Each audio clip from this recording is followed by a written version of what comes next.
Taxi cab drivers say they're moving closer to striking during All-Star Game week. Several drivers say if a federal judge doesn't agree that the city's taxi ordinances are unconstitutional, they may leave out-of-town visitors looking for a ride. Amy Hawley's been following the story from the very beginning. Now, Amy?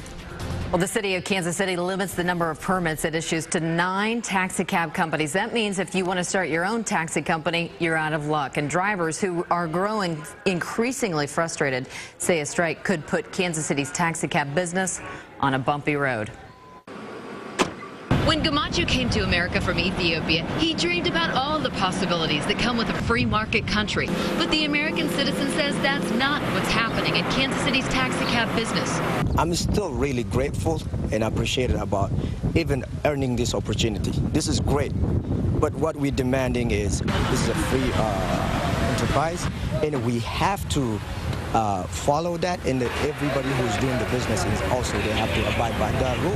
He and his friends, most of whom own their own taxis but work for one of Kansas City's 9 existing companies, must have permits on their cars to operate.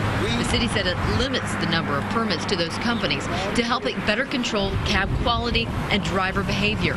But drivers and their attorneys say keeping people like Gamacho and his friends from forming new companies by issuing no new permits is unconstitutional. Their attorney says it's supposed to be a free market society. Except in Kansas City where the market's closed. The market's closed to the 9 companies who have permits now, and nobody else can gain access to that market. But the cab companies say they offer their permits to drivers and give them access to business they wouldn't otherwise have.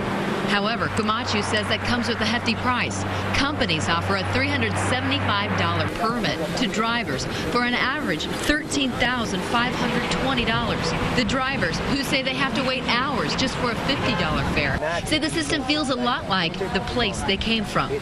That old system of master and servant. Now, the city and drivers are in mediation federal court. The city says before it limited the number of permits, places like the airport were flooded with excess drivers who would often literally fight over a customer.